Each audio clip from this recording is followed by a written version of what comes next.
Welcome to another episode of the Taming Hindrances podcast. As always, my name's Phil. I'm the host and creator of the podcast, and I'd like to welcome you to episode number 52. I've finally made it 1 year. We're here. This is it. Been doing this podcast for a year now. And I guess I learned some things along the way. First off, I just want to say thank you to everybody who's been listening. And if you're new, thank you too. I know people jump in and out of this thing as it goes on, and I'm lengthy by nature. I'm long-winded by nature, so I appreciate any time you spent listening to the episodes, and hopefully they helped in some way. But all that aside, I got another episode for you because this thing just keeps on going apparently.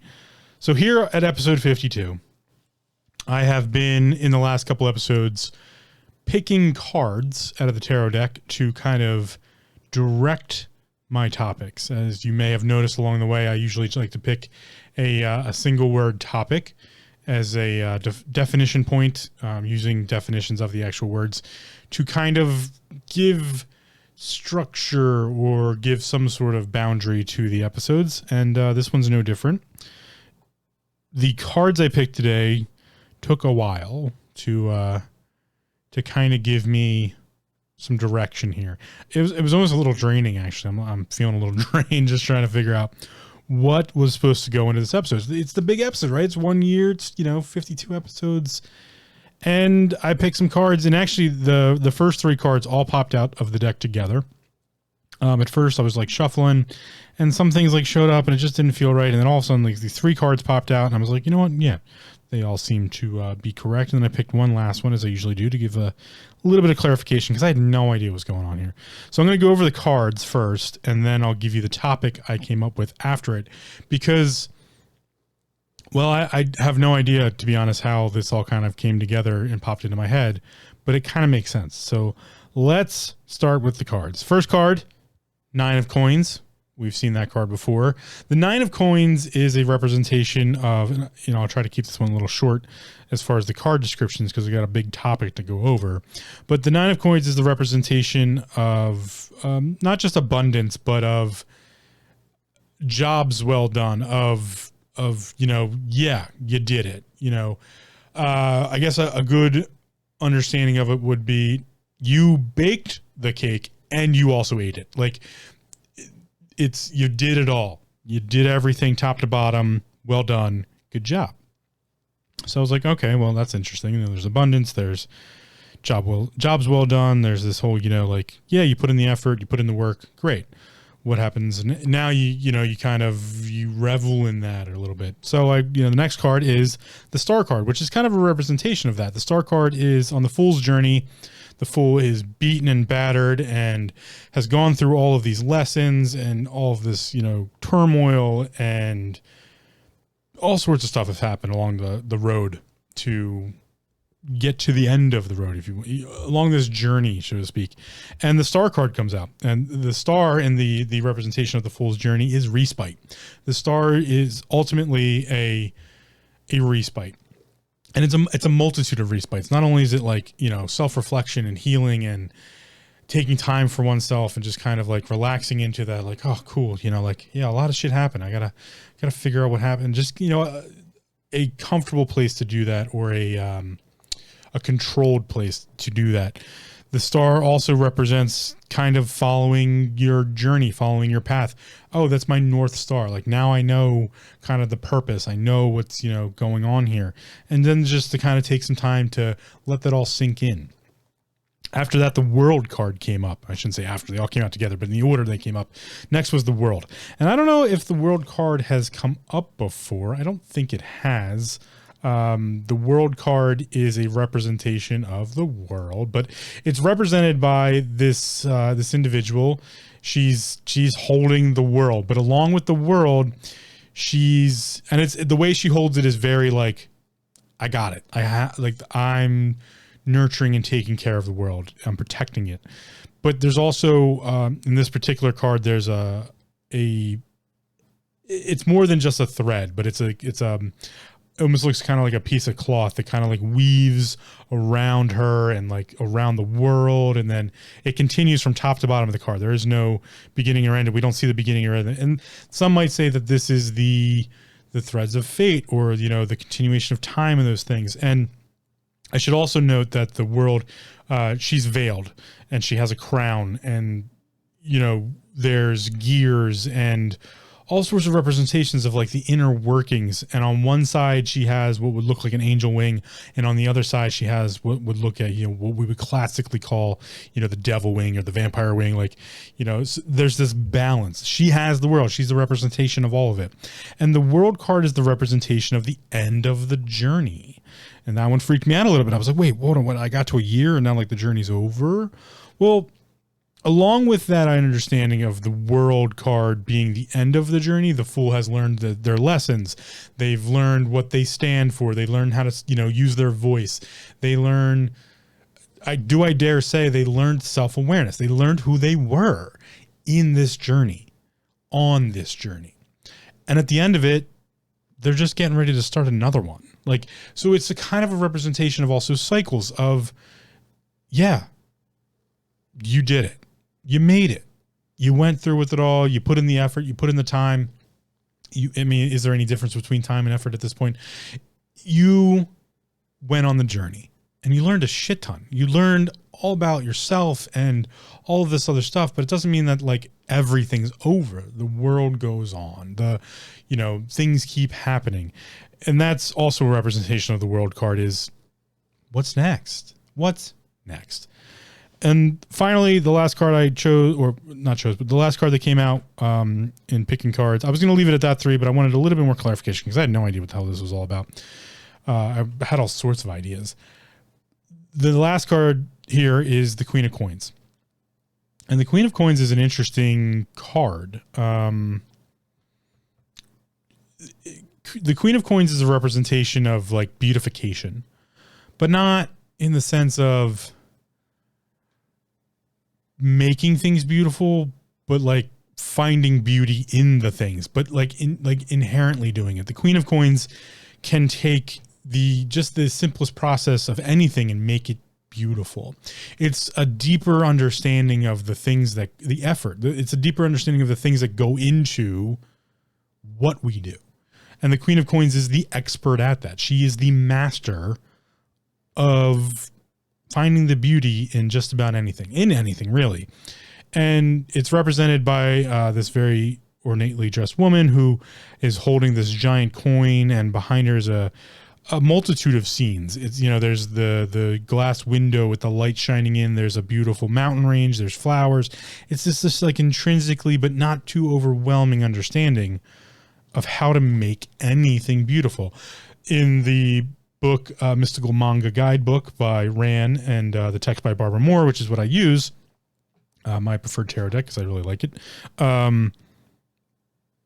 They talk about how the Queen of Coins could take the process of making a meal out of like eggs and potatoes and make it beautiful. The process, not just the end dish, but the process is beautiful. So where did this get me? Right? Where did these cards come together to give me a topic? Well, I'm sure you already know because you've looked at the title of this episode. These cards altogether made me ask myself a question. It made me ask myself the question, why? And we all know how I feel about that question. And maybe you don't. Maybe this is your first episode, so let me go over it just real quick. I don't like asking why questions, or I didn't used to like asking why questions, I guess I should say. I should say that's the change here in episode 52. I never liked asking why questions because why questions are subjective. They don't give us, in my personal opinion, real answers because the reality of those answers are too subjective to the person. So asking why questions just ends up in just a shitstorm of why. It's a little kid, right? Why? And that, I believe, is because why questions, as I've gone through this podcast and I switched from the conversations of mental health and self-awareness from those specific questions just into a more broader scheme of what's this understanding of spirituality, because that also goes into the understanding of self. Why questions are spiritual questions. You are the only person that can answer your why questions. Others can help you. I mean, very much so. Others can help you, and you can have questions that, others might give you better understanding of or definition to. But overall, you're the only person that can answer your why questions, because you're the only person that can define your spirituality. And this is where I've kind of come to an impasse, if you will,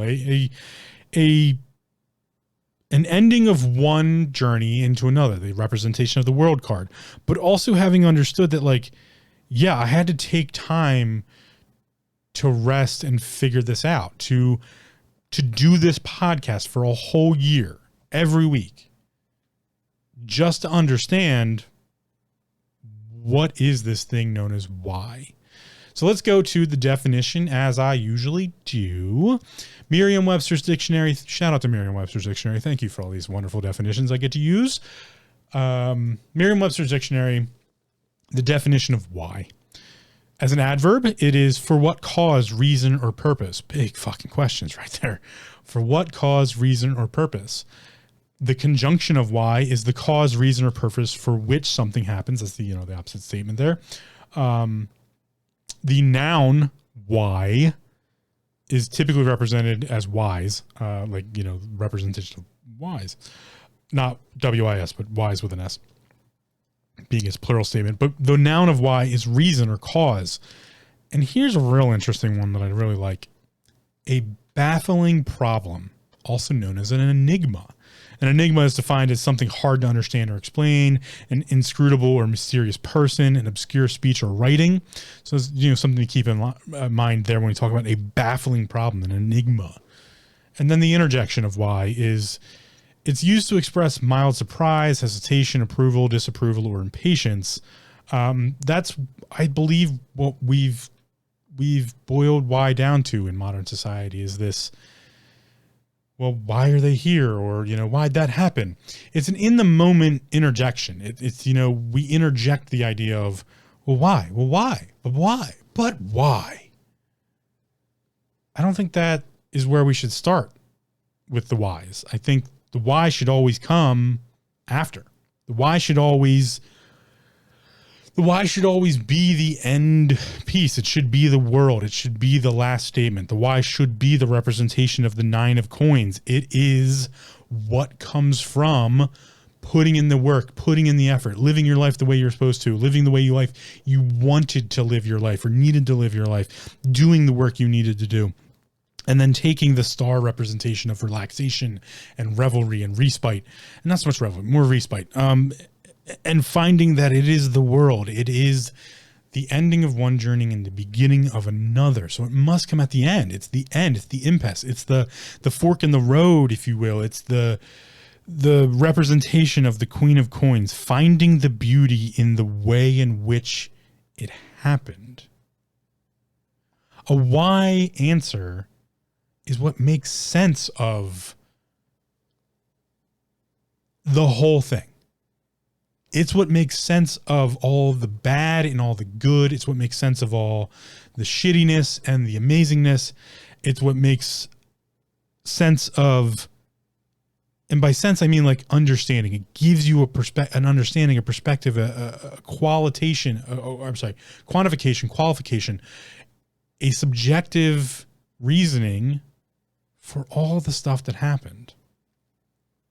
And it doesn't have to have a connotation. It does have to have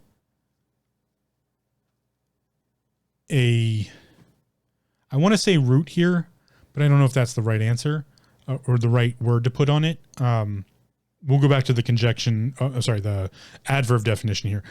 Asking for what cause, reason, or purpose, right? It needs to be rooted in that, why did you do that? Flipping that to ourselves, to the possessive of I, ego, depression. Why did I do that? maybe that's not the question to start with. Maybe the question to start is, why did I have that reaction? So as much as I make things very broad in some cases and also take the connotation out of things, why brings up this weird spiritual representation of the minutia, the very fabric in which things occur? That is, if we want to talk about spirituality in this big, broad sense, it's everything. It is fucking everything. But it's also nothing. So originally when I looked at these cards, the word came to mind of nothing. So I just wanted to jump to that in a side piece real quick and talk about what is nothing. The definition for nothing: not anything, no thing, no part, one of no interest, value, or consequence, by no means, that is to do nothing, no alternative, nothing for it, not at all, in no degree, it's nothing like, not nearly anything, something that does not exist, the absence of all magnitude or quantity, nothingness, non-existence. Nothingness is defined as the quality of state of being nothing, which is to not exist, utter insignificance, something insignificant of value, it's void, it's empty, and it also breeds what we know as emptiness, containing nothing, not occupied or inhabited by anything, unfrequented, null, lacking in reality of substance, meaning, or value, to be devoid of sense, to be hungry, idle, having no purpose or result, useless. Those are all the things that happen when we have no why. Depression, in my eyes, is the state of being. You are a being. You are a body that has a mind that connects to some sort of other spiritual nature. This thing, this coral reef, this flesh coral reef, this body of trillions of cells and bacteria and all these things doing their jobs, living, replicating, and continuing the processes over and over and over again. That's just a physical representation of a possessive. The mind is what gets to possess it. And the mind is made up of I, ego, depression. It is imagination. It's where we simulate everything that's going on around us. We have a conversation between this vehicle. Thank you, Iamblichus. If you want to get real deep into it, read Iamblichus's Vehicle of the Soul. It is this vehicle in which we find the representation of what reality is using the senses that come along with this body. It's the sensus apparati. It's the tool. It's the technology in which we get to experience world. Experience is something that can only be quantified in the mentality, in the depression, in the place you live. So you are just a conscious depression taking control of a body that's having a conversation, deducting and reasoning and making up its own mind, quote unquote, finding the beauty, the queen of coins when we can. But what is this thing of beauty? What is this thing known as art and subjective ideas and feeling and emotion? And what are these things like nostalgia? Where's this come from? What's this idea of memory and how it has function? And all of that falls to the wayside because we can ask, well, why? And why is almost like asking what if, because a what if is a logic gate. It just continuously goes back and forth and back and forth. And this is where we get, flow charts from. You can look at a flow chart that says, well, what if this, then that, this is how we build logical systems. A lot of what we do in technology and in working with computers and all these other things is this idea of programming. And programming comes from a logical value system. If this happens, then that. If then that statements. When you study computers and you study logical programming, you come up with a system used to make up a representation of how our minds reason things. But a computer has many more inputs than we do. Although we have quite a few inputs, we only rely on our senses, right? That's how we input the information. We depress the information into our minds. So a computer cannot ask why, because why is illogical. It has the logic gate just keeps going around and around. To represent it poorly, that would be clicking on something, asking why, and the circle just keeps spinning. For those of you who remember when we had the loading spinny dial, it would just keep asking, like, why? It's infinitely undefinable. So thus it is nothing. And a computer can't work with nothing. In fact, it needs things. Its existence requires things. Oddly enough, so does ours. Our physical existence requires things. We require food and water and shelter and heat. We require sleep. We require all of these things to survive. Nutrition. To get, if we can define it as much as we want, we can just keep going down the rabbit hole of define. And with that, most would say there's no purpose, or the purpose is just to define, or the purpose is not multifaceted, it is singular. And humans don't work with singular possessive. We want things to be ours. We want our body to be our own. But it's not really just one body. You're possessing trillions of cells and bacteria. That's the connection between the self, the three health bodies: physical, mental, and other, spiritual. So when we talk about why is the answering of the possessive on the way back up? We can make all sorts of statements as to why we get to have these fleshy coral reef suits that we get to wear around and experience life with. There's all sorts of answers for that. Everyone gets to come up with their own. That's what faith is. That's what religions are based on. And remember, I don't believe in organized religion. I believe you're coming up with your own religion. If it's based off an organized religion, that's awesome. Like, I don't care, honestly. That might sound a little offensive, but I don't give a shit. I don't give a shit why you came up with your representation of your faith or belief structures. Remember, I use why there because it's none of my fucking business. I'm just happy you have one if you do. And if not, I'm happy you're maybe looking for one. Some sort of other understanding as to what is going on here is a great place to start or end up, or, it's a great journey. It's part of being human because we ask why questions. It's one of the first questions children learn how to ask is why. We teach them this thing known as why as like one of the first questions. That's not where we should be starting, unfortunately. Because we go to interjection here. Used to express mild surprise, hesitation, approval, disapproval, or impatience. That's what we teach children to use why as. Are we baffled at this point that if we taught children, that's the question, right? Ask why. As an interjection, how are we baffled in any way that children don't understand things, or that people don't learn things, or that there's this education system that fails us regularly, that there's this thing to be schooled, which is indoctrination by definition, and schooling does nothing, but education, which is something that's based on the individual, isn't put on the forefront? How are we baffled by this? That this isn't working? That even the higher levels of education are failing because we started with poor questioning. How can we look at a system in which the world can fail? The world can fail an individual. Well, we started with bad questions. We started with why. You can't start with why. Specifically when you're using why as an interjection, that's not to use it as a disapproval or impatient way of wanting to know something. Is ignorance.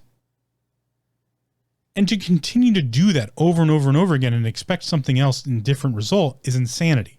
And when you add those things together and are told about it, you get willful ignorance. You get the root of all evil. So I would define now more structurally, the willful ignorance is the continuation of asking why, expecting someone never to have an answer. That's fucking it's almost unfathomable. So with this set of cards, I looked at this word called nothing. I have a very distinct and close personal relationship with the idea of nothing. My last name, its direct translation is nothing. It means nothing. Nothing. No thing. No thing. Which means representatively, because of how last names come about, my family in heritage world was no thing. It was nothing. They were the nothings. No things. Well, that representation becomes intrinsically who I am and also want to be. So when I ask my why questions, I was constantly in a proverbial state of loop over loop over loop over loop with no answer. And oddly enough, I love starting from that point. And, you know, I'm using love in just a open conversation, but we all know how I feel about love. But passionately, I guess I should. I start at those points passionately. I'm willing to suffer to start from a point of no understanding because I can re-engineer it. And I've talked about my martial arts career, how I started learning black belt level forms as a white belt, and then I had to re-engineer them later into black belt level forms because you learn the nuances and you learn the understandings and the mistakes. And that is kind of the history of the fool, or the story of the fool. That is why you get to the end of the major arcana and you're left with the world. You go through the story and you're left with the world, but that's not the end. So when I talk about nothing, I talk about it kind of fondly. And again, the definition of nothing is something that doesn't exist. The absence of all magnitude or quantity.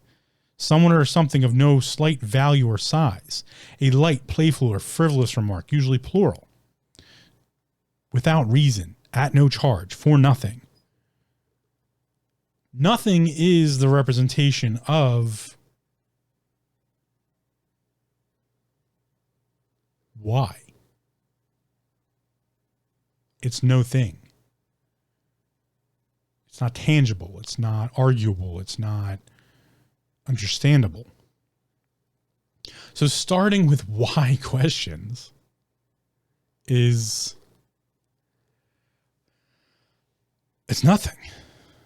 You've given nothing. If you start with a why question, you've given nothing. And the fun part about nothing is because I take connotation out of things, nothing's the representation of chaos. It's infinitely possible. If you start with no thing, you can only be left with things. Any gain after nothing is something. It's gains. It's you had nothing, now you have something. And you can never go back to not having anything because at one point you had something, which means at some point you had something, which means you can lose it, which means you can never go back to having nothing because you only have a representation of not having what you just had. And that's a loss. That's not a nothing. And I know I'm circling some logic here, but that's the representation of these cards for me.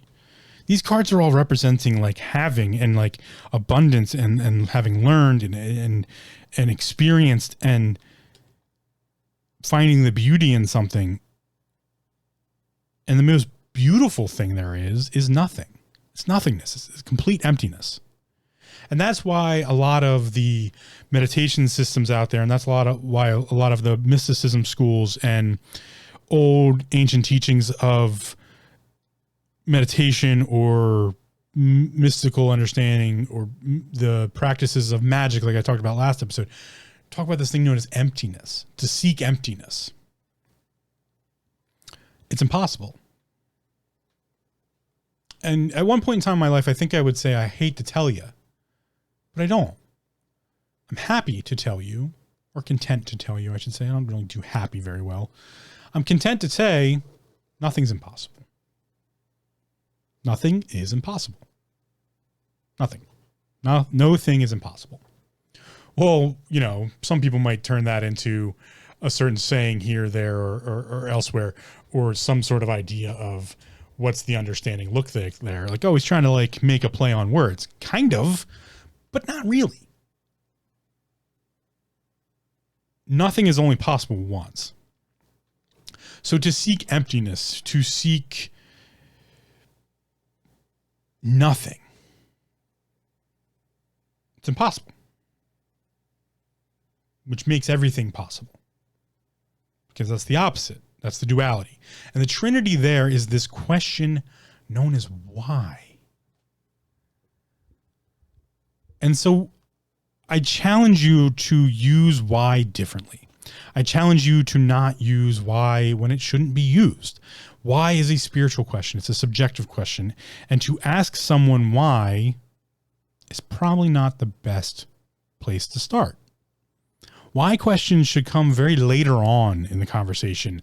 Years, in fact, later. You know, we should stop using why as disapproval and impatience and interjection and, you know, to suggest surprise or hesitation.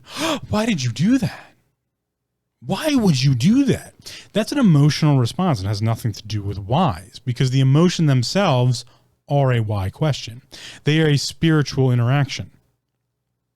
For something to upset us, it has to have touched us deeply, not just physically. I've never asked why when someone hit me. It was clear why they hit me. Their intentions were clear to me. Or in and of that motion, in and of that action, they answered the why question for me. Oh, that was playful. We're friends. That's funny. Oh, we're in a combative situation here. Remember, I've talked before about how all war is a simulation in the mind, and everything is war. You are at war constantly every day of your life, ever since you were born. It's never ending. It doesn't stop. It's not that it won't stop. It's not going to stop anytime soon. And in fact, it's probably what makes us so dominantly a part of this world, is this fact that we can go to war. We are a warring being. We are the state of warfare. We invented it. It's our invention. And thus it's our imagination, because from imagination comes invention, and we know imagination is the simulation of things. It's also the simulation of nothing, no things. And so this realm of looking for emptiness, this empty your mind, be empty, be the vessel, is not a conversation of getting rid of everything. It's a conversation of asking and answering why questions. So if you want to be empty, you have to make more room, because you're not empty. So when we look at what that really entails, it's to seek nothingness by getting rid of everything else, knowing we can't actually be empty. Emptiness is impossible. You can't be empty because you're constantly being filled with shit. You're filled with your own language and your own understanding. And as I sit here at episode 52, 1 year in, I kind of finally realized what all these episodes were really about. Sure, self-awareness, mental health, absolutely. That's the conversation I try to bring to the forefront. Changing the negative connotation on depression, making it more of an understanding of a tool that we can use, an understanding of how we look at the world, how we translate from the physical body to the mental body, and then, you know, onward or upward or back down from that spiritual world or spiritual understanding. What spirit really is talking about. When I go over this list that I'm about to do, I'm going to list out every episode I've talked about. I'd like you to take it from the representation now of, well, why?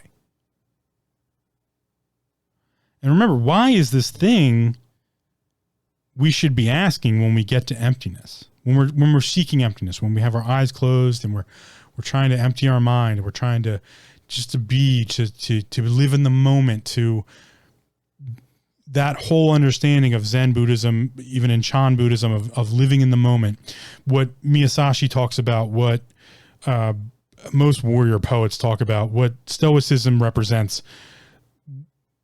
this moment of being in the moment, being present, is to empty oneself, to be empty, to be the vessel that can be filled. This is what we talk about when we talk about, like, you're too full of things. You're not empty.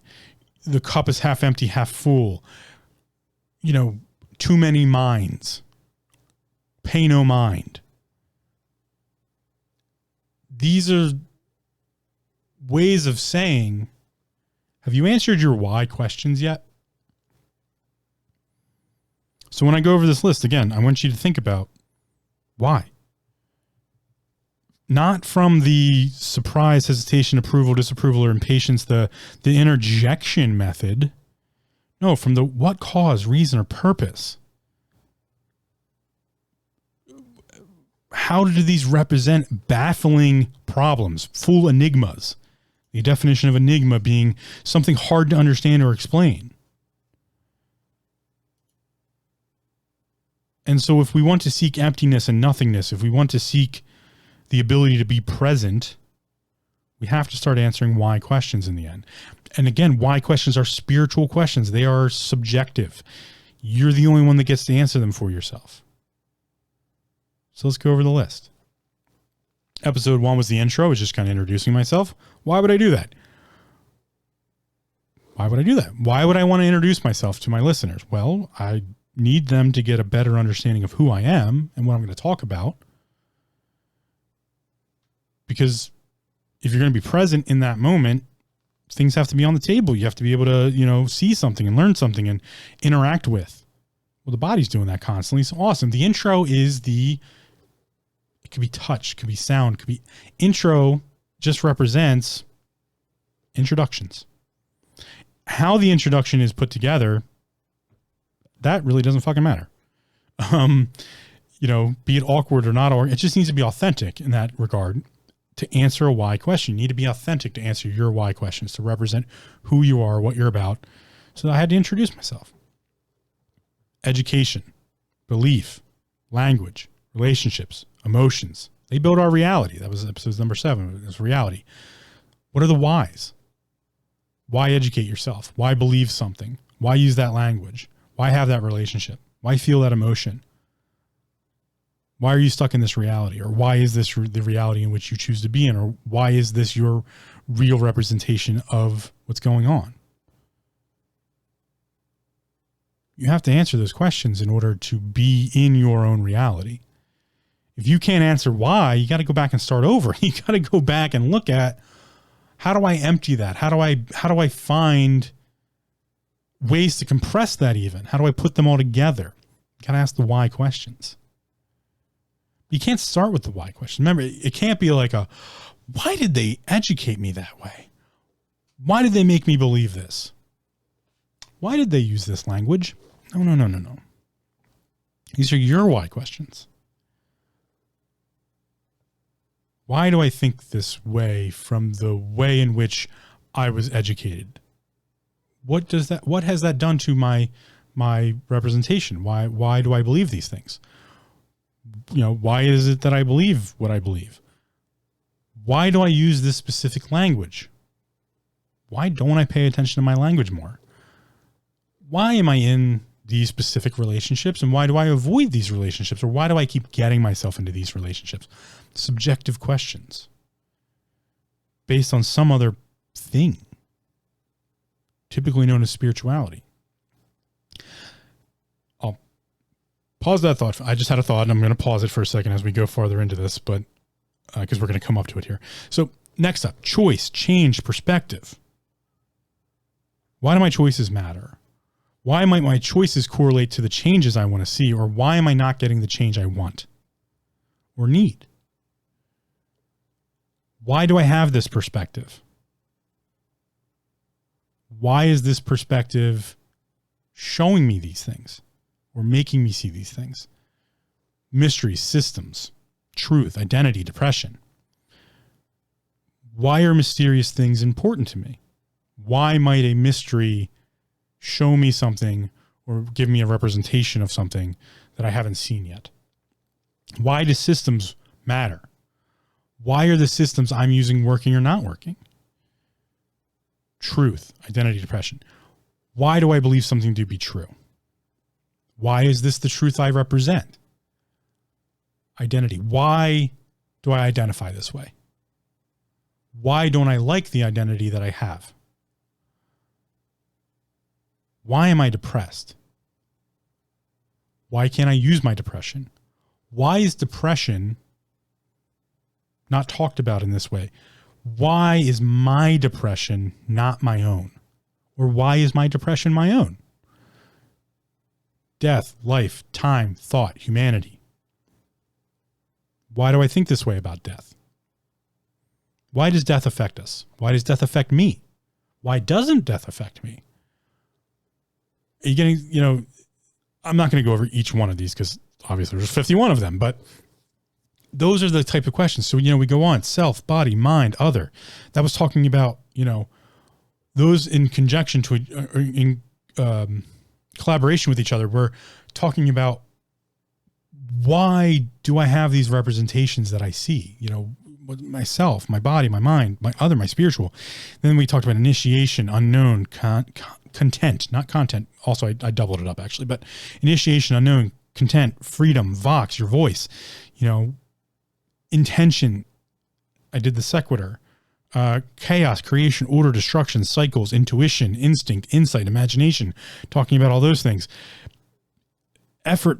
I did a recap, love, faith, purpose, reincarnation, tranquility, listening, passion, ego, magic. Ask the why questions in all of those now. And I'm not saying you have to go back and listen to those episodes, but when we come to the place of why, oh why, oh why did the chicken cross the road? Why did my parents not pay enough attention to me? Why did the dog bark? Why was everybody mean to me at school? Why does the sun rise every day? Why was I the outcast? Or why was I not popular? Or why was I not cool? Why does the sun set every day? Why do I like ice cream? Why do I hate ice cream? Why am I lazy sometimes? Why did I feel stupid? Why questions are infinite and ever ending, and they go all sorts of places and they have all sorts of answers. The importance of this representation of what spirituality is so that we can understand and answer our why questions. But at the same time, we can build a reference point that's going to change. This is what I was talking about. I know I skipped over a ton of episodes there. We're going to step back here and go over them a little bit more. That's why I talked about chaos, creation, order, destruction. That's why I talked about self, body, mind, and other. I just kept saying kind of the same things over and over again. The whole Gary Vaynerchuk method of like in perpetuity, saying the same things over and over again, just maybe differently each time, but still the same kind of archetype conversation. When I made that transition out of talking about what self-awareness is, self, body, mind, spirit, and awareness, attention to intentions, and started talking more about what spirituality was, I failed to ask more important why questions. I was only asking a deck of cards, tarot cards, why are you showing me these cards? I was asking why questions to a deck in hopes that I would get an answer that I wasn't asking. Get an answer to a question I wasn't asking. I was hoping the deck would give me topics to talk about that my listeners needed to hear or needed to know about or needed to have a different perspective on or a different way of rationalizing or hearing.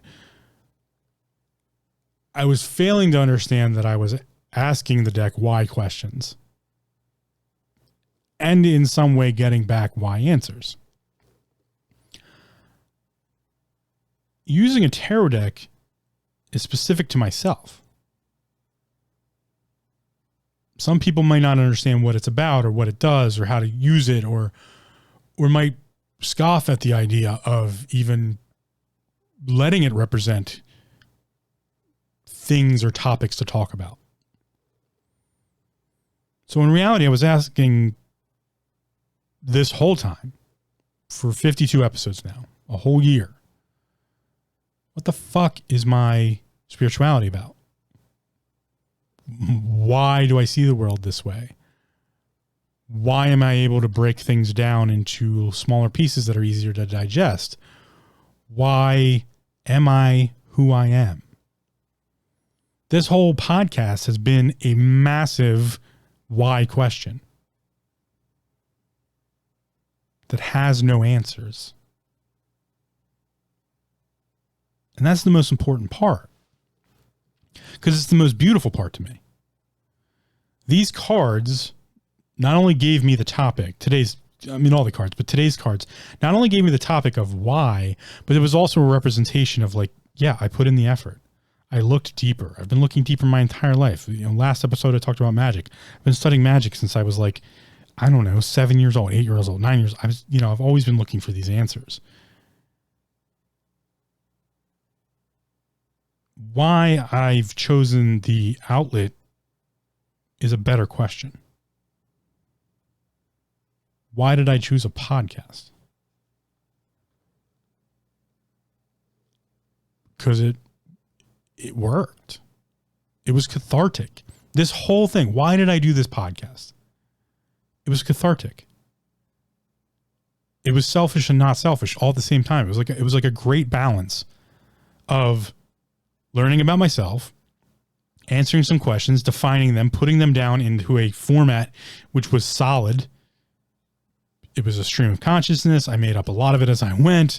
It's just how, that's the methodology I use to do these things.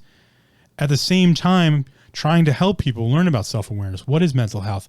What's this thing called depression? How can we look at things differently to better understand what's going on with ourselves and the world around us? What better perspectives can we use? How can we shift or change or shake up the way we're looking at things to ask ourselves different questions? How can we remove the why questions to get a better set of questions? How can we put the why questions back in? And so this entire time, it's been this really weird, not weird. Weird I use as weird. Weird is awesome to me.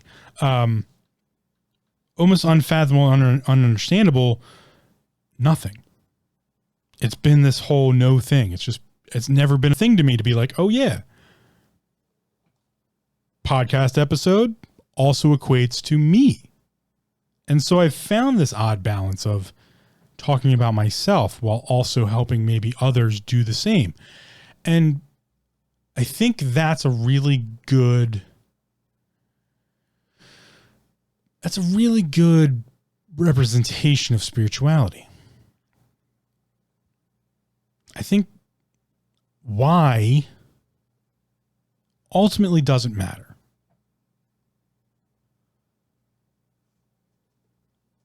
Asking yourself why matters. What cause, reason, or purpose? Doesn't why make things tangible? Doesn't why make things less baffling, less problematic? Doesn't why manifest the imagination of figuring out the reason or cause? I think we forget that it's not just the why question, it's the action of asking why. That's where it starts. That is the first beginning piece of wanting spirituality, of wanting self-awareness, of wanting control over one's mental health, is just the action of asking why. And I know I've put it in different terms before, and I've said, these are the starting points here, there, the other thing. But I think self-actualization, the process in which it starts, the conversation, both starts and ends with why. But understanding what why is, the action of asking why. And this is where, again, we start kids off with this why question, this disapproval and patience, this interjection why. But why? But why? But why? Yeah, maybe you have to start there. But it doesn't end there. It ends with understanding the action of asking why. It ends with the understanding of picking up this divinatory, I'm talking about me here, to give a representation, picking up this process of pulling tarot cards and deciphering the meaning behind them. That's my representation of asking why. And allowing that to come freely without reservation or conjecture or connotation. To ask openly, why? Why did these cards come up? Okay. Let's start with the first basic answer to most why questions everyone kind of ignores. I have no fucking idea. No clue. I don't know. I'm gonna sip on my coffee. I'll think about it something, we'll figure it out. Maybe we'll pull another card, see if it gives us any other better understanding. All right, let's read the definition, the divinatory ideas of the card. Let's see what they represent. What do the pictures look like? What are they, what's asking all these other questions, right?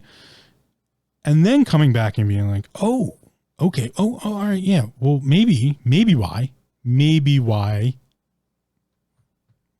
be why is I'm supposed to talk about this, or I'm supposed to feel this, or I'm supposed to learn this, or I'm supposed to delve deeper into this. Maybe I'm supposed to, why gives us possibility? Why questions are possible. They're possibilities. What do we know about possibility? Well, chaos is infinite possibility, right? So why is how we make sense of chaos. We ask why. Not out of interjection, not out of emotional or not out of wanting someone else to explain it to us. Because that's what the interjection of why is. The child doesn't know, so it needs someone else to help explain. The teenager, even the adult, sometimes when we ask why, like we need someone else to help us out. The way in which we do it maybe is poor, why, but why should I do this? There can be better questions in some cases, but why is the question, the action of asking why is to find possibility. And chaos being infinite possibility, why is how we interact with it. We can have a conversation with chaos, which I've talked about before. We can also take that and have a conversation with ourselves, the chaos that is us. And thus we can give it some definition. We can create, we can be creative or creators. And then we can order it. We can give it substance. We can fill it with something. And eventually we can destroy it. And at every stage of that situation, we can ask why. We can talk about the possibilities and also narrow them down, broaden them, keep them equal. We can do magic. Last episode I talked about everything's fucking magic because it is. I mean, we are magical creatures. We practice magic all the time and have throughout our entire history. We just call it different things. So why questions can do one really big thing. Why questions can break down barriers, structures, artificial representations of artificial structures of disassociation, of splitting us apart into different groups and classes and understandings. Why questions can enlighten us to others' intentions. But before that can happen, we have to have a basis of our own answers. We have to know how to answer our own why questions. That's the intermediary. First, we start off as the child asking why about everything because we have no idea what's going on. And somebody's got to give us some fucking answers. So we just ask why all the time. We never shut up about it.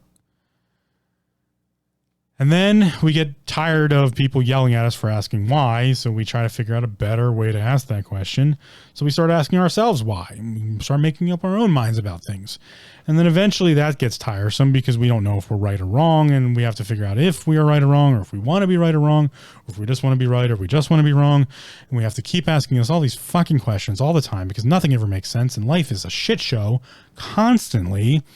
And we're left with this, like, what do we do with all this information? Because somebody tells me that depression's a bad thing, so I don't want to be depressed, even though that's how I organize all my thoughts, is in this world known as depression. And then we have this conversation of, why do I have all these feelings and emotions? And I'm just talking about this is up to our teenage years. And we go through high school and we're like, oh, what the fuck is going on? Why is all this happening to me all the time? Why am I feeling this way? And we have no understanding of that. It's, hormones and the endocrine system, and it's growing, and it's osteoblasts and osteoclasts. It's, getting taller, or, it's building muscle. It's apoptosis, the death of cells, and the, recreation of cells, and all this other stuff that's happening in a body we don't understand. That's also doesn't understand itself yet because it's still growing and getting bigger and making more why questions. And then we go on into our pre-adult years, or post teenage years, and we start asking maybe some philosophical why questions, and we start wanting to know bigger questions, and we're just left with more why do I feel this way? Why am I tired all the time? Now there's health problems and there's mental issues, and the world keeps telling us that we're fucking broken, but we don't ask, why does that matter? Why is everyone trying to limit my possibilities? Why are people trying to limit your possibilities? That's a pretty bold why question that usually doesn't kick in until somewhere in your late 20s, early 30s. Why does my boss keep treating me like shit all the time? And usually that's as far as we get. We don't get into a better set of, why does my boss's life suck just as much as mine? Oh, they're in a shitty relationship. Oh, their kids are giving them grief all the time. Oh, they're in financial distress. Oh, they're just a shitty person. That's also an option. But that broadening of the why questions outside of ourselves doesn't occur till very farther on in the journey. And then at some point in time, those why questions coalesce to, well, like, why? But why? And then all of a sudden it goes from the 9 of coins to the star to the world. But there's this representation of the Queen of Coins. Why not? Why not? Why shouldn't life be hard? Why should you be handed everything on a silver platter? Why is that good for you? So you stop being the fool. You stop being naive, entitled. You stop being lost. You stop being uneducated. You stop being unaware. You stop being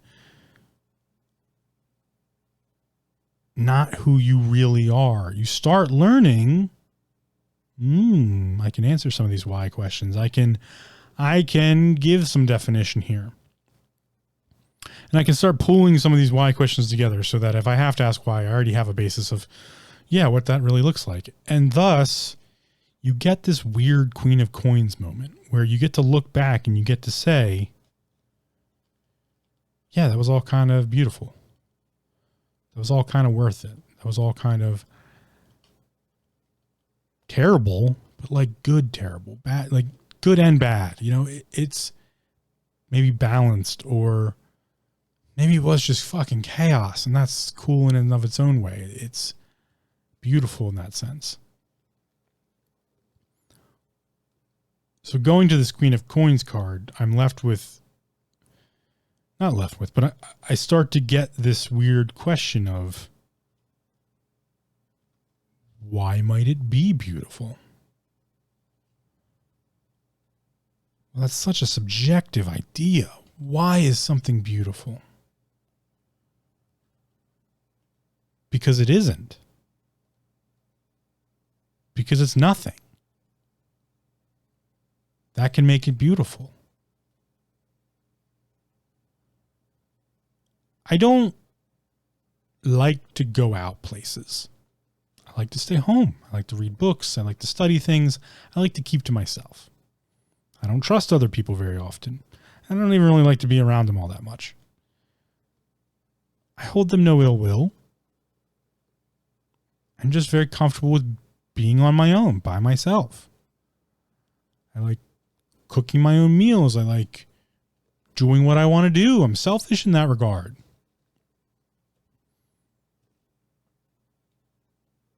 That's not to say that I don't think it's beautiful when I see a couple out together, or I see a family, or even when I see an argument sometimes, that there's beauty behind these things. It's in the way we do them. And that's why the action of asking why is more important than the answers.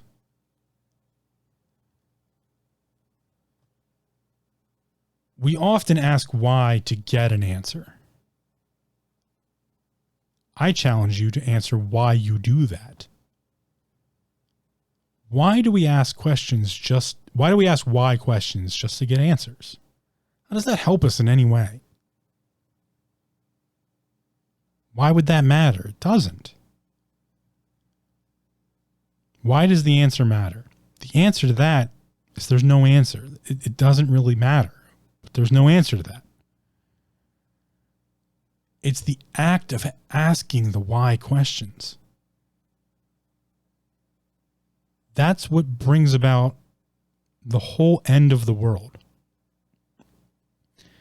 Because, again, the world represents the world, but also the end of the journey and the beginning of a new one.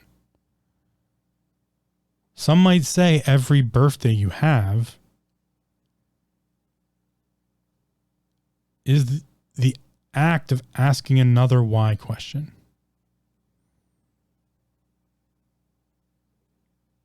Why does it all matter? Why am I the way I am? Why won't these fucking thoughts get out of my head?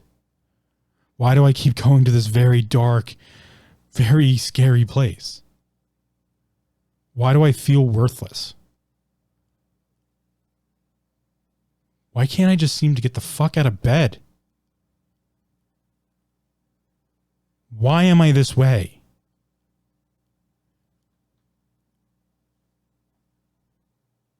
What comes after that is a feeling.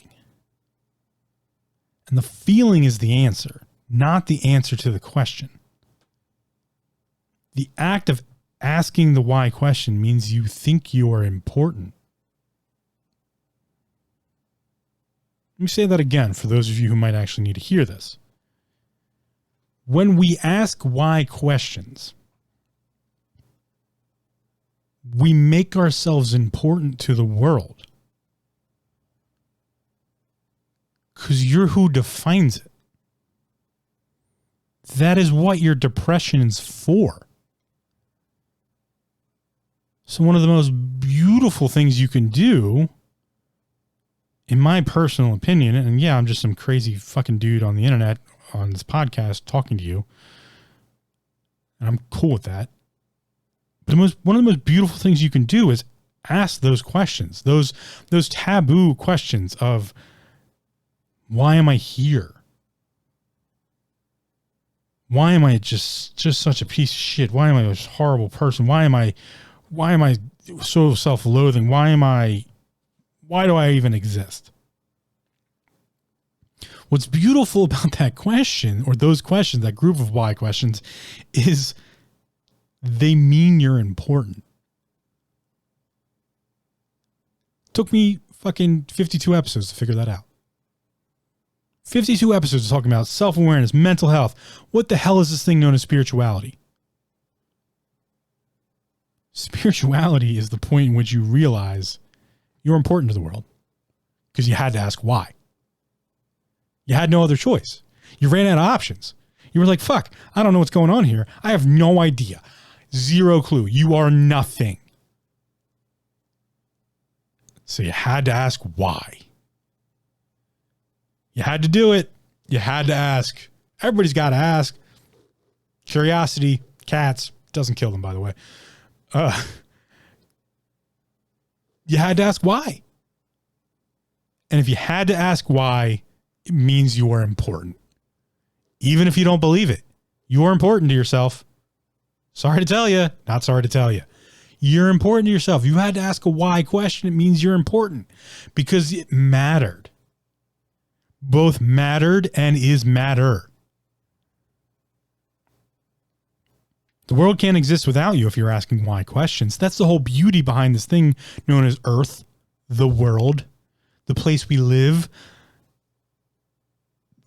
The fact that you had to ask why means you have a part to play. And it might suck. Might be shitty, the whole thing all the way through. But it doesn't mean you weren't important.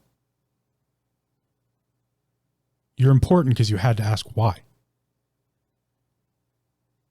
Anytime a why question comes up, it's bigger than just the body. It's bigger than just the mind. It means the mind can't comprehend it. It has no answer. The dictionary has failed. The thesaurus has failed. The encyclopedia has failed.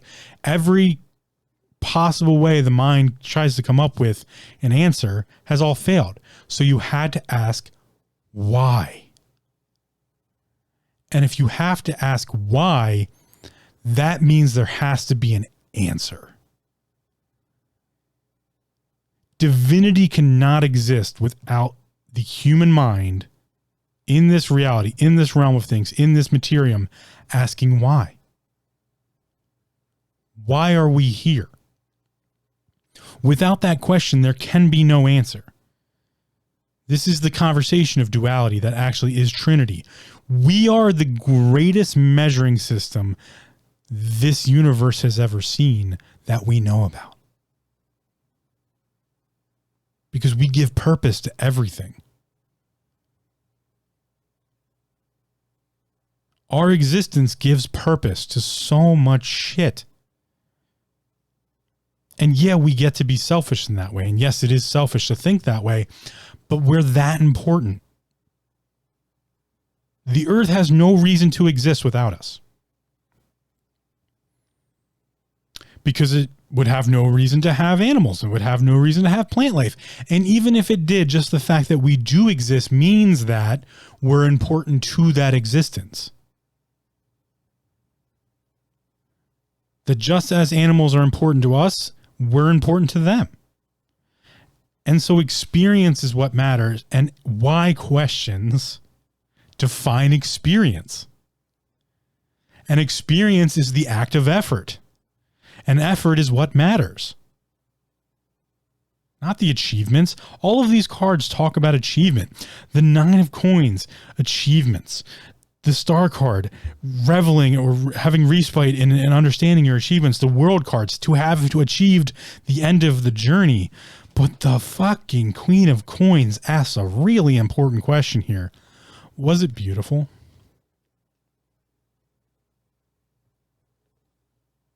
Where was the beauty? Where was the importance? What made it that way? Why? Why? Why? Why was it important? It was important because you had to ask why. You had to question. because there needed to be a reason. It was so important there needed to be a reason. For some reason, we get that backwards.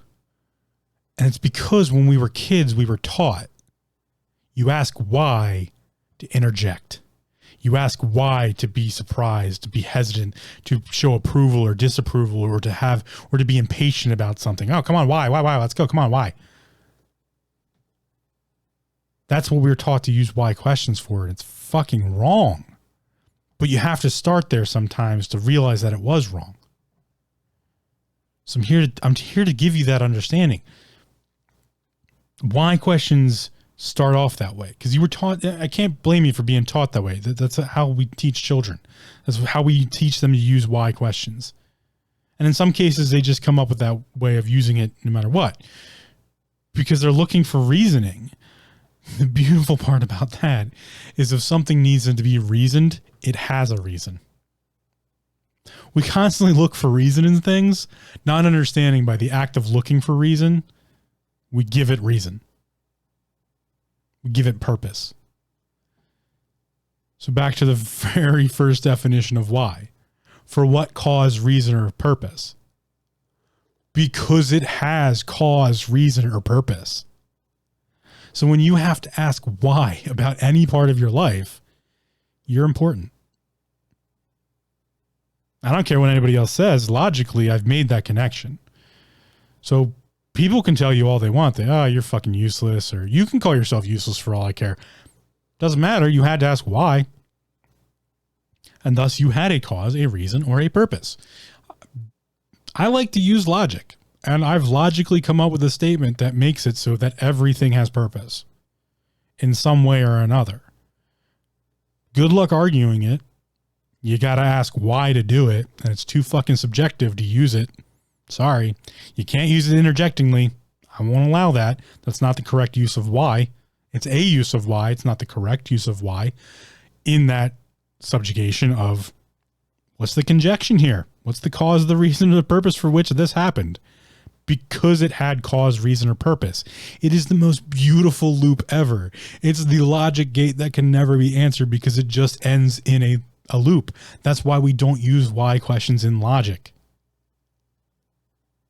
Yet, it's what gives us reason, gives us purpose, gives us cause. So just the fact that we need to ask why questions answers our why questions. Because you matter. You are matter. And without us, without humanity, this world can't be what it is. Nor could it exist because we give it existence. And you can argue up and down as much as you want about, this world would go on without us here. Absolutely. Yeah. Oh, yeah, definitely. The world will keep, being itself, but it wouldn't be the world we are on. It wouldn't be this earth.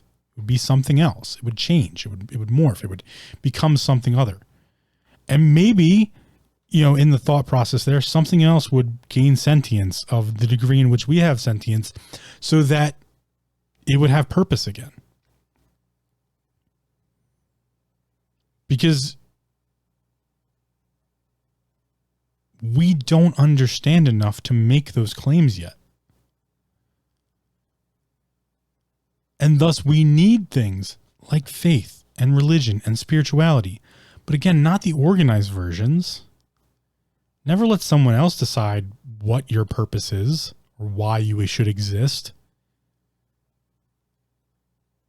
A better question would be, why do we need Christianity? Why do we need Islam? Why do we need Judaism? Why do we need Jainism? Why do we need Hinduism? Why do we need Buddhism? Why do we need paganism? Why do we need Wiccan craft? Why do we need, Shinto Buddhism? Why do we need anything? Because it has purpose.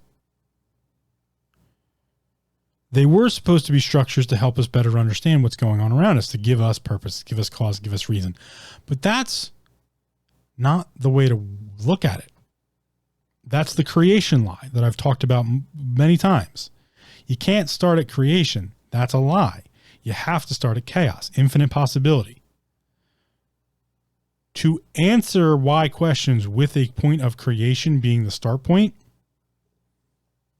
Nope.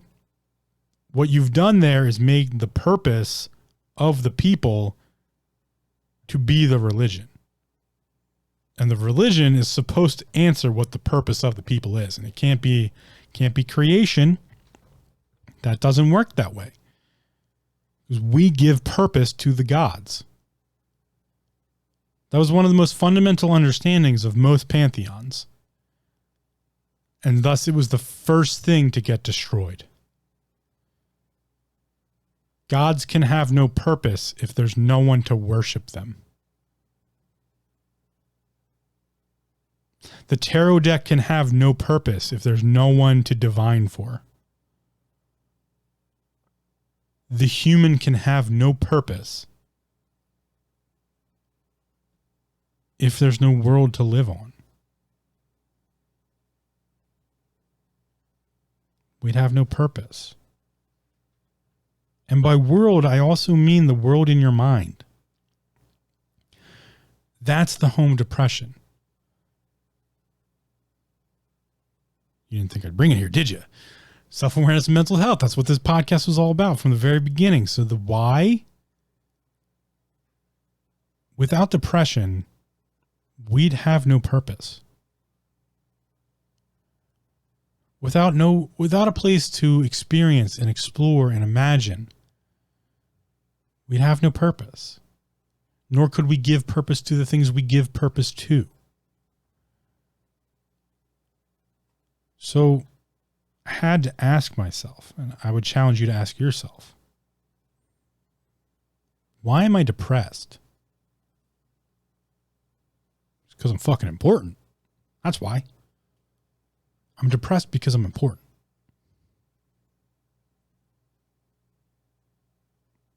And the feeling behind it and the all the unfathomable things, the emotions and the instinct and all of those other things that go into this, they might suck.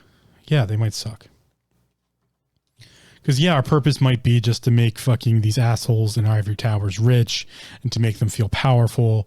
And I can go on and stand on the soapbox all day about how, you know, there's disparity in the world and there's how these fucking just shitty people causing harm to everyone by their worldview and the way they think that they're more important than someone else and that they somehow are the most important and they give purpose to everyone. That's known as a god, by the way.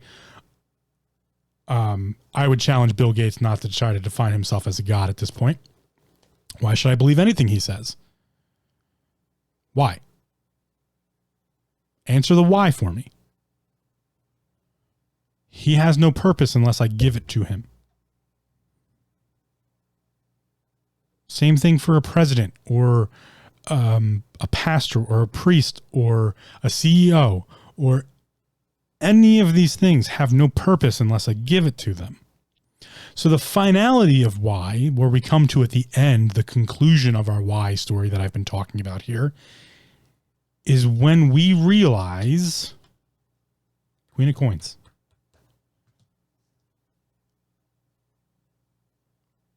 we're what defines the why. Thus, we give and take purpose from everything. And we are purpose for things.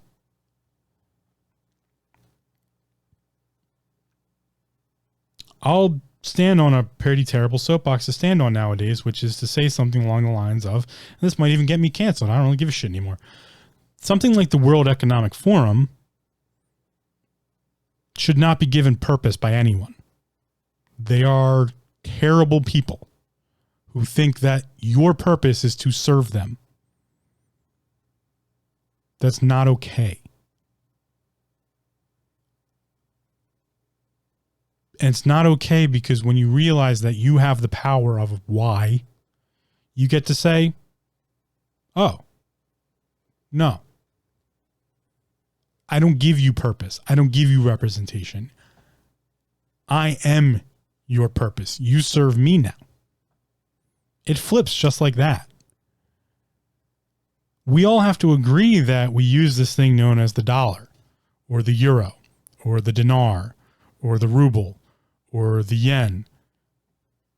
We have to agree. We have to give purpose to that currency. Just like we have to give purpose to laws and social structures.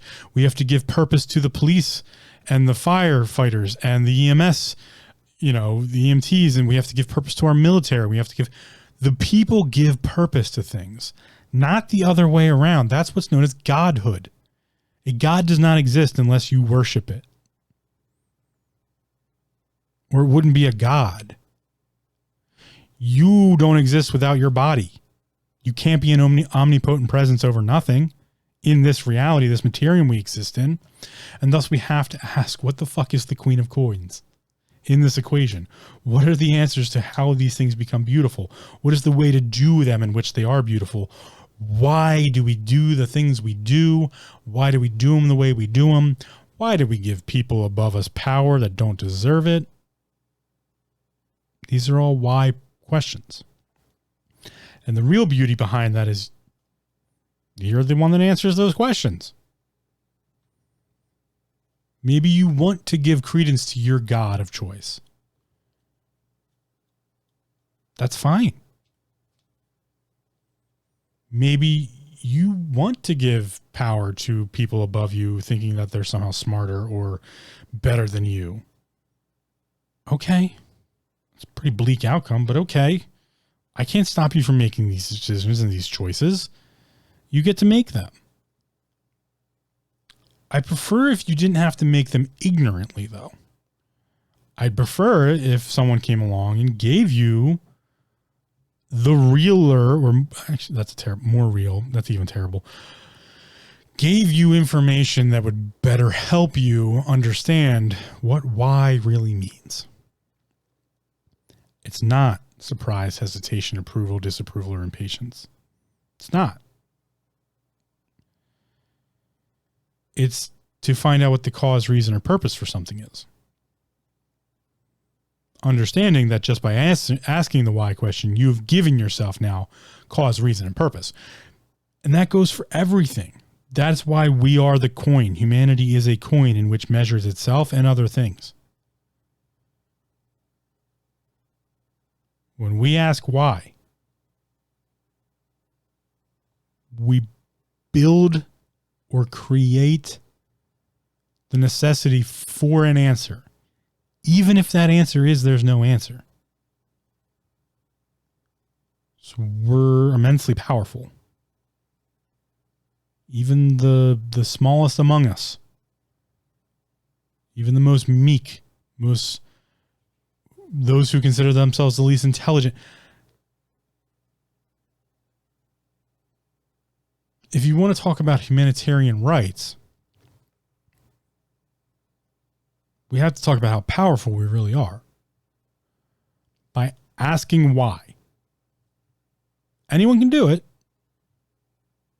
Remember the first definition of why. Anyone can ask for cause, reason, or purpose. Our judicial system is based on that. Fundamentally, from the very beginning. We've lost sight of that quite a bit, but the judicial system is based on that. Society is based on that. What's the cause, reason, or purpose for something? Why did you do it? Why should they be able to do it?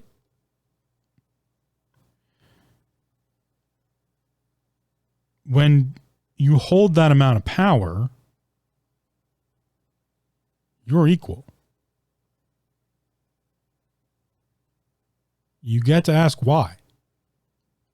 And by doing so, you give yourself purpose. You give yourself cause. You give yourself reason. So it's really important to be vetted in the idea of,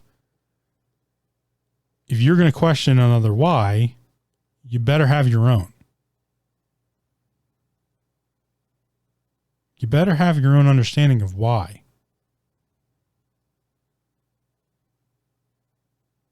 Because right and wrong go out the window. They're just measurements. We can debate that shit all day. The asking of the why, the action of it, the effort, that both answers the question and also begs for more answer. Again, this is why you can't put logic into computer systems. I'm sorry, you can't put why into logical computer systems. It's not logical all the time. So we've created a whole other rule of looking at things. We've created other questions to come up with logic and reason and all that stuff. You know, so the why is just it's just the beginning and also the end. It is taking chaos, structuring something into a creation, giving something structure, ordering it, and then destroying it. It's the greatest of the cycles. It gives definition. It gives purpose. It gives reason. It gives cause. It gives cycle. It gives us a system, a great system.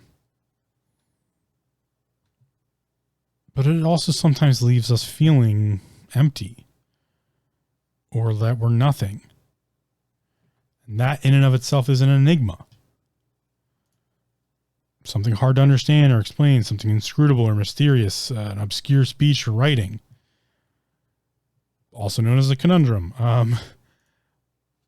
But it leads us to what's known as nothing. Not anything, no part, no interest, value, or consequence. By no means, no alternative, not at all, in no degree, not nearly. Something that doesn't exist. Something that doesn't exist.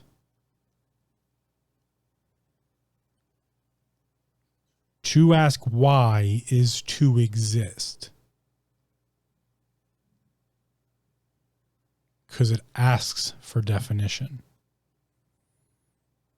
And thus we can never truly be nothing. We can certainly feel empty. That we contain nothing, that we have no occupation or are not occupied or inhabited, lacking in reality or substance or meaning or value, to feel hollow, to feel destitute, to be devoid of sense. We can absolutely feel emptiness. We can feel empty. We can try to empty ourselves to make more room, to find better definition or understanding, but we can never truly be nothing.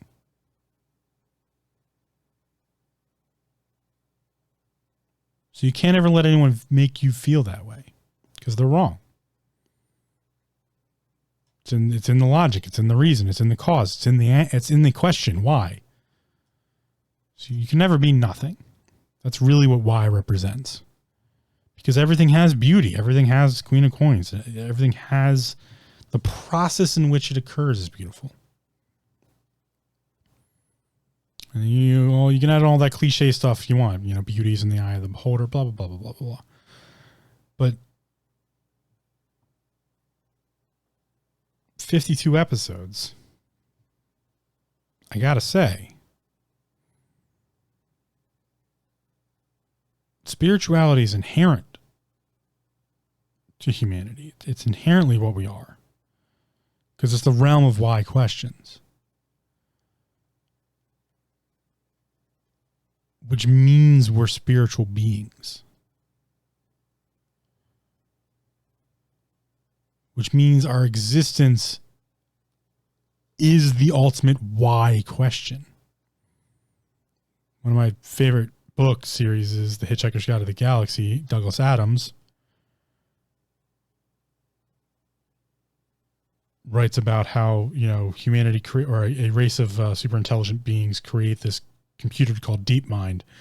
I apologize if I'm ruining this for you. Go read Hitchhiker's Guide to the Galaxy. It's still worth it. And the question programmed in the computer is to ask, what's the meaning of life, the universe, and everything?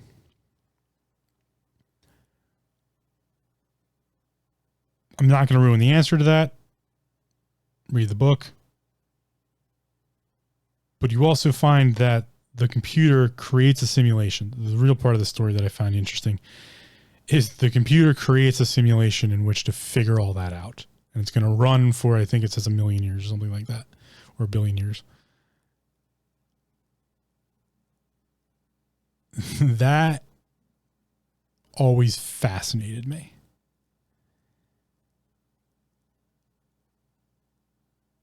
that asking that question led to such a ridiculously complicated, convoluted amalgamation of all this stuff to come up with an answer, right? When the idea of existence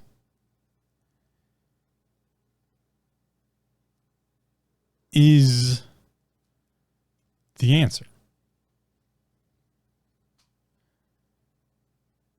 That you're a being in a body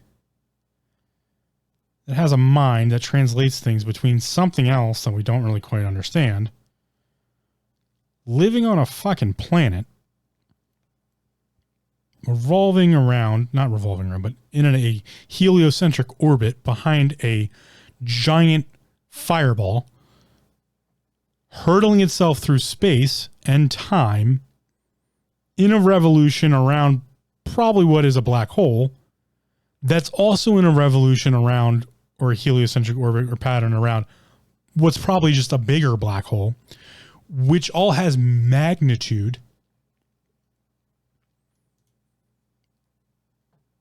that could be a pinprick or a grain of sand in an infinitely large ocean that we don't know about. So one might argue that the beauty behind it all is that we don't know. Maybe the most beautiful thing is that we don't know. Maybe that's why.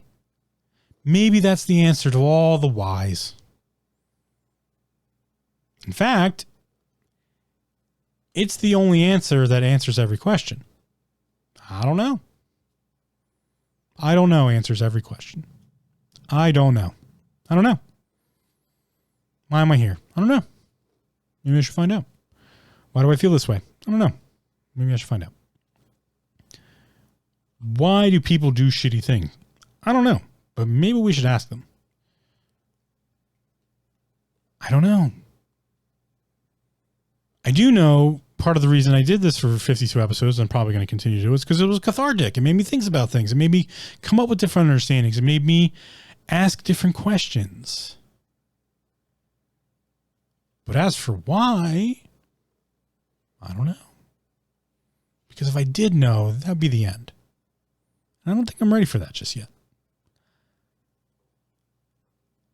I might have to make a transition into something else, because I think I know what spirituality is at this point. It's something that's inherent to us. We are spiritual beings.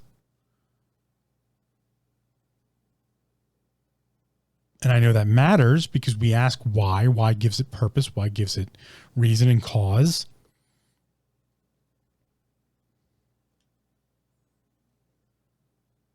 But what drives us is that it's that want, that need for answers.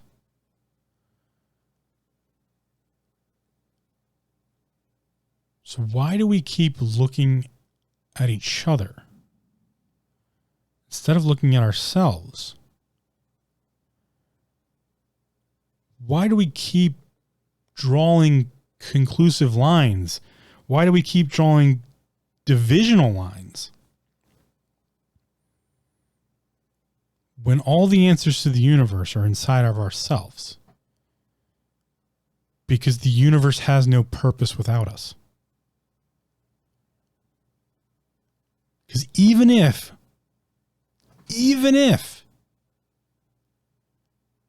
we're like the insects in the galaxy, in the universe, we still have a really fucking important purpose. Save the fucking bees. That's all I'm trying to say. I'm just trying to say save the bees, people.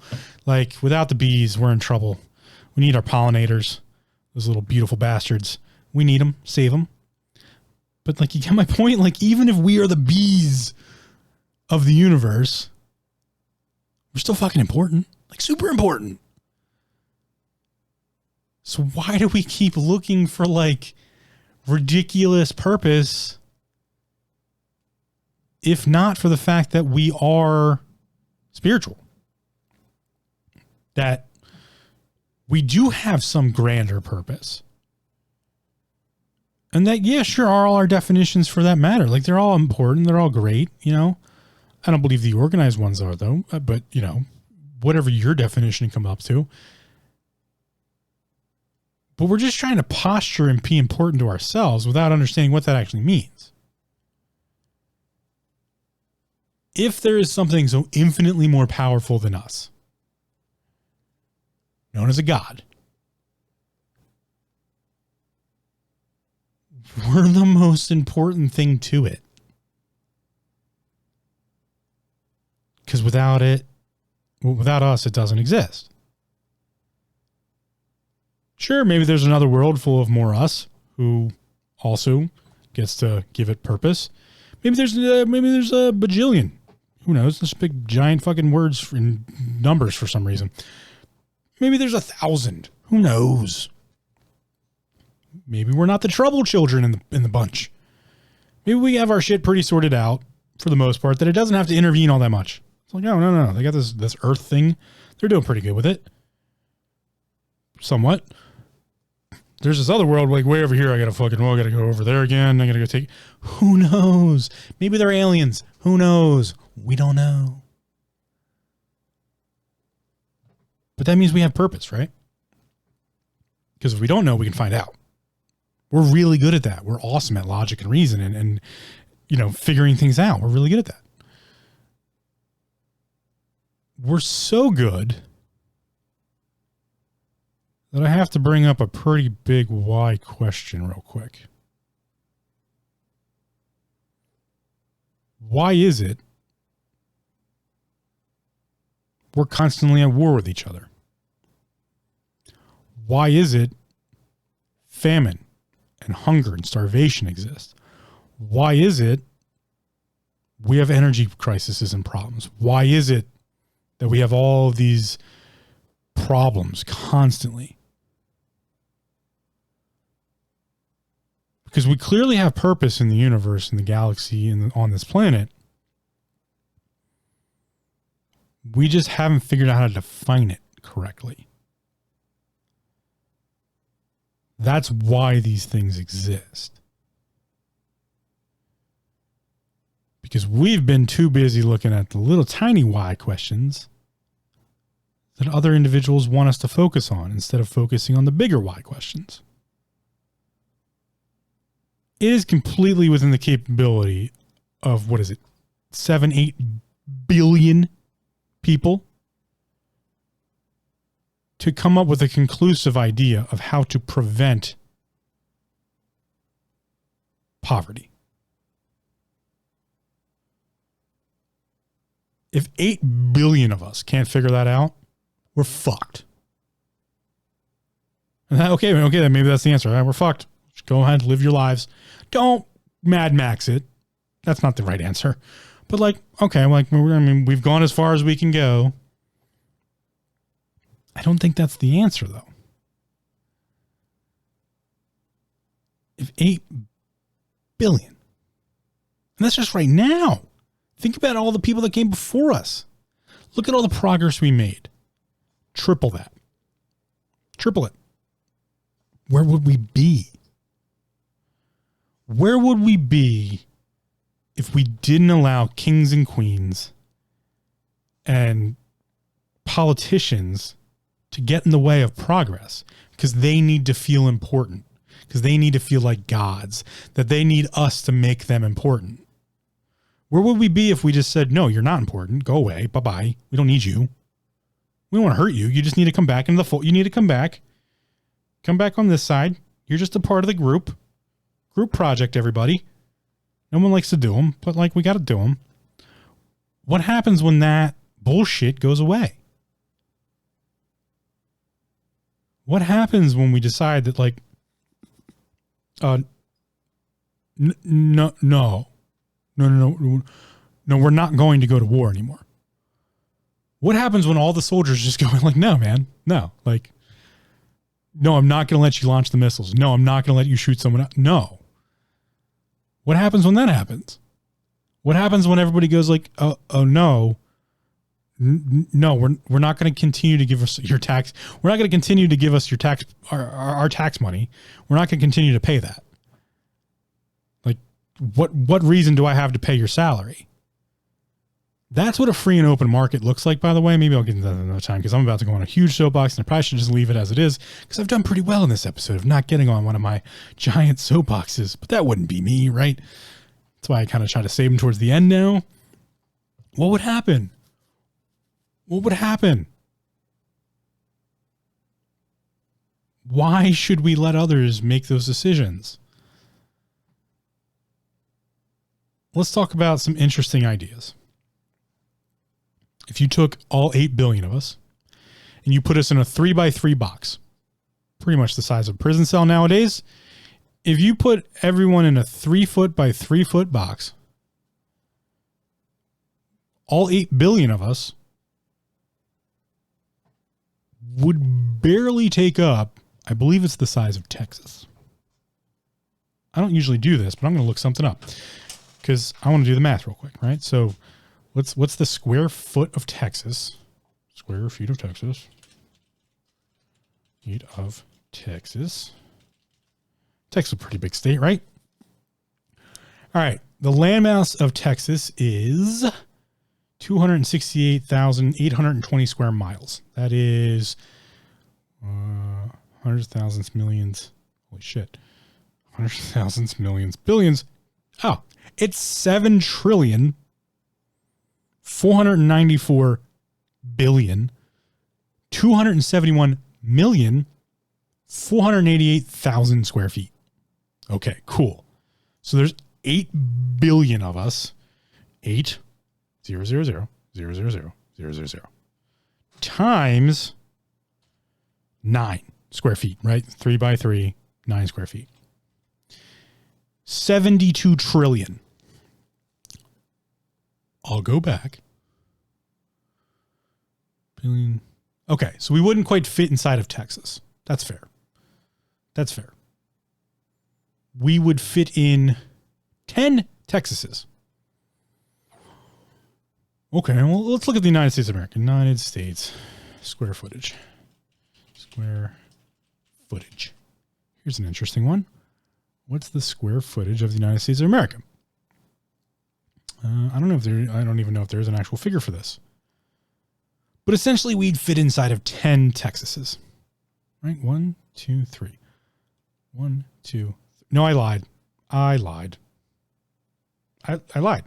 I apologize. Hundreds, thousands, millions, billions, trillions. No. Hundreds, thousands, trillions. No, yeah, I lied. 72 billion. Sorry. I'm not even, there's too many fucking zeros. I'm reading the zeros wrong. If all 8 billion people got a 3 foot 3 square foot cell, a 9 square foot cell, it'd be 72 billion square feet. Who's fucking big, right? The size of Texas is 7 trillion plus 7.5 if you round up. 7.5 trillion square feet.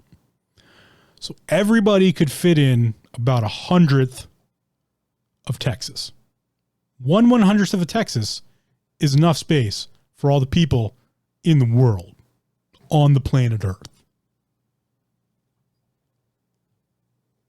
I got some questions. I have some questions how we don't have enough space to exist together. How we have to fight wars over resources and all of this other shit that we keep fighting wars over. And I'm not saying, hey, war is what we do. Okay. War is what we do. I get it. It's cool. We got to do something, right? But why? And this isn't an interjection why. This is a deep, dark, evil understanding of why. What's the purpose? What's the cause? What's the reason? Because we don't have enough space? Because we don't have enough resources? Because we can't figure out how to make more? Come on. Come on. Really? Stop believing the bullshit, people. Stop believing the bullshit. That's why I did this. I did this podcast. I guess a great why answer to why this podcast exists, because I want people to stop believing in the bullshit. Stop believing that you don't matter. I just proved logically that you do, no matter what. If you asked a why question in your life, you have purpose. Stop believing you're not a spiritual being or don't have some sort of spirituality. By wondering why you exist, you have to give credence to that which you believe you exist for or exist because of. Spiritual answer. Why questions are spirituality. Stop believing that killing each other for stupidity reasons of other people's reasoning is important. It's not. We keep giving up our power and our rights to everyone. It's just, I have to sigh. I have to sigh and I have to murmur, because those are the words of Haggah and Hana from the Hebrew alphabet, which gives us the word meditari and meditatio and eventually meditation. I have to ruminate. I have to ruminate. Sorry, I have to ruminate on all of this. Stop believing people are smarter than you. They're not. They're not. Stop believing people are better than you. They're not. Their Instagram followers don't fucking matter. Their Facebook likes don't fucking matter. Look at what people do, what they say, how they act. Look at what why questions they ask. Look at how someone uses why. If you want to define what spiritual enlightenment looks like, to be awake, to be aware, look at how someone uses the word why.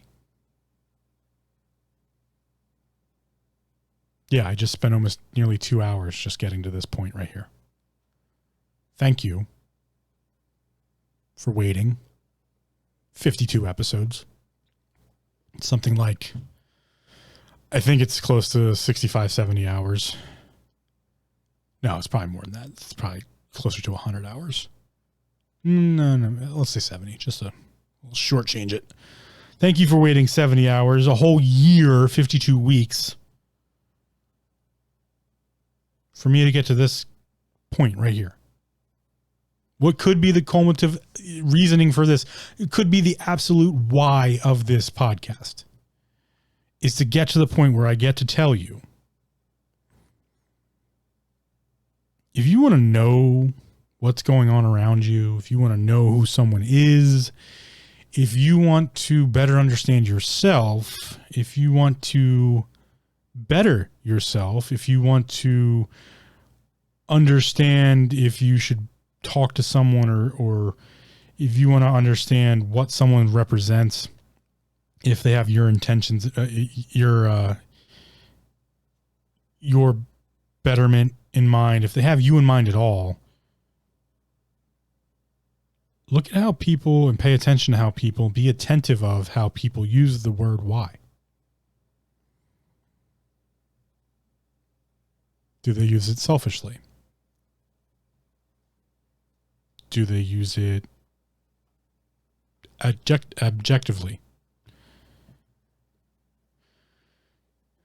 Do they use it as an interjection?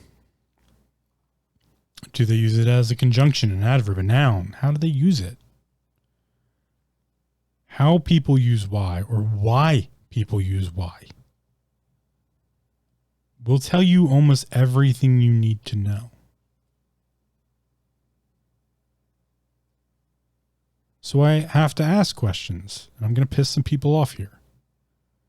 That's the whole point, apparently. Come get triggered on the Taming Hindrances podcast. Why do you believe people when they talk about global warming or climate change?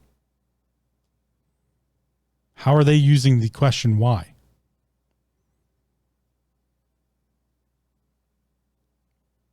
How are they using it? It's not that it doesn't exist. I'm not making that argument.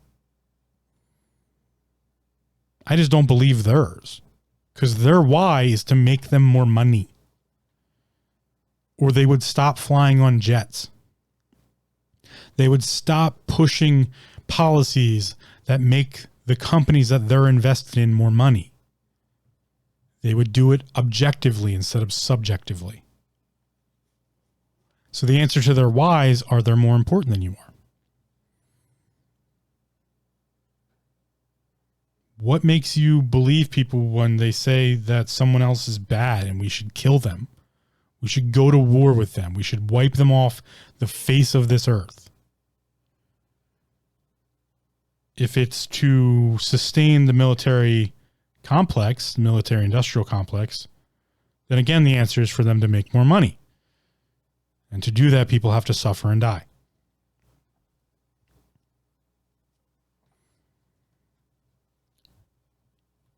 If the question is,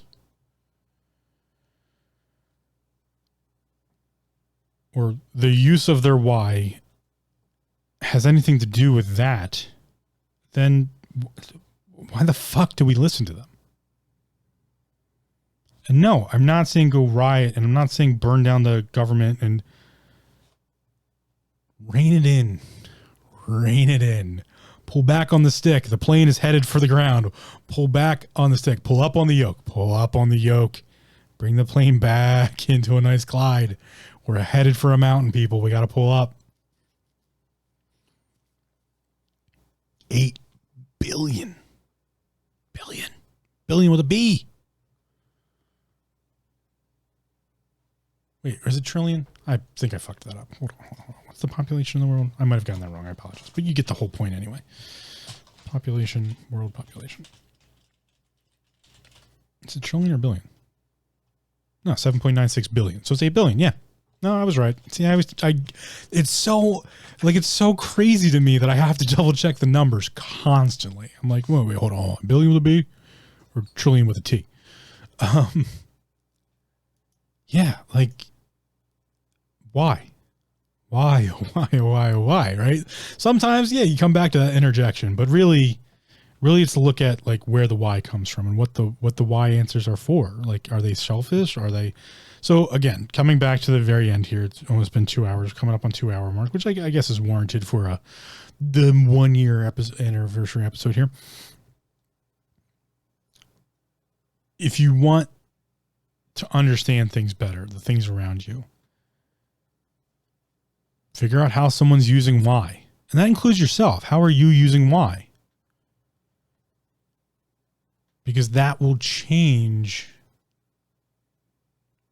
all of the things I've talked about: education, belief, language, relationships, emotions, reality, choice, change, perspective, mysteries, systems, truth, identity, depression, death, life, time, thought, humanity, self, body, mind, other, initiation, unknown, content, freedom, vox, intention, the sequitur, chaos, creation, order, destruction, cycles, intuition, instinct, insight, imagination, effort, the recap, love, faith, purpose, reincarnation, tranquility, listening, passion, ego. Or maybe it'll help you understand why you're magic. It'll certainly make you understand how you use why you use why. Because you're a spiritual being who can gain enlightenment, who can strive for emptiness, who can try to be nothing while being everything, while giving purpose to all sorts of things, just by asking a simple question. The simple, most complex question. By asking why. So please go ask why.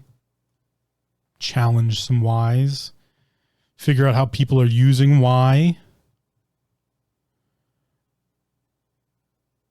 Because what else are we going to do? We can't be nothing.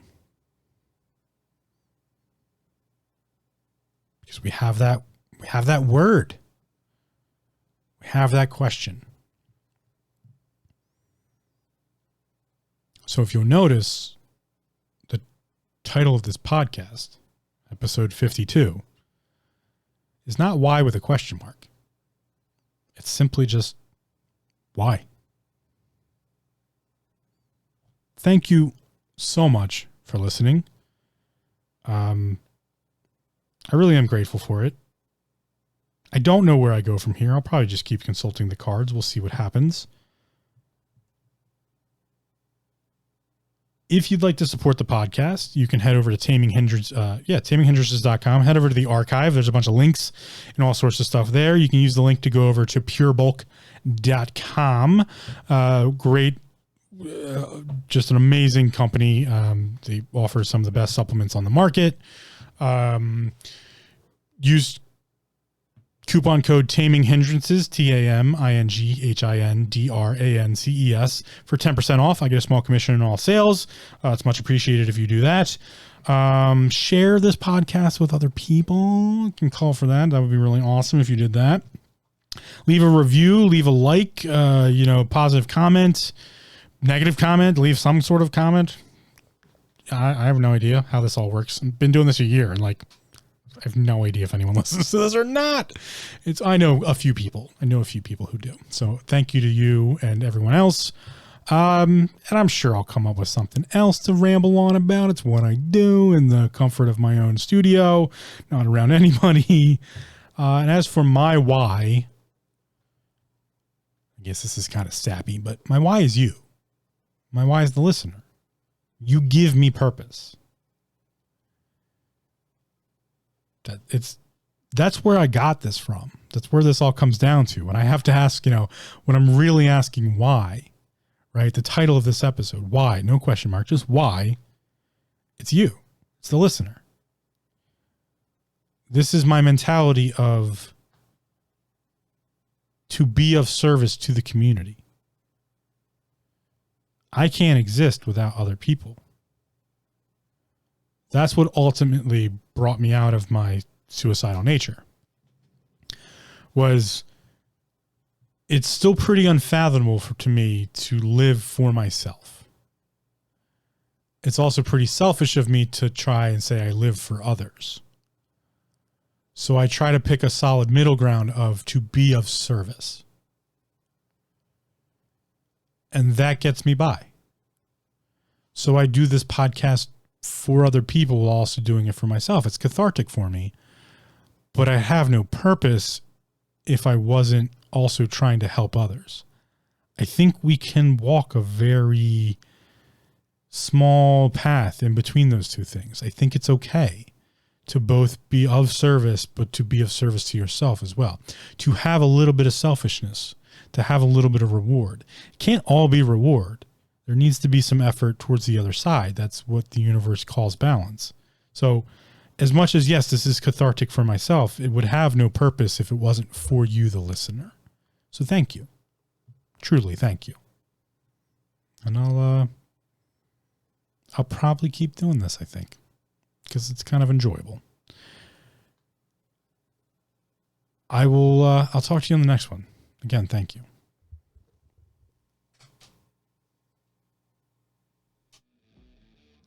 Thanks for listening. Come check us out at taminghindrances.com for show notes, links, resources, and more.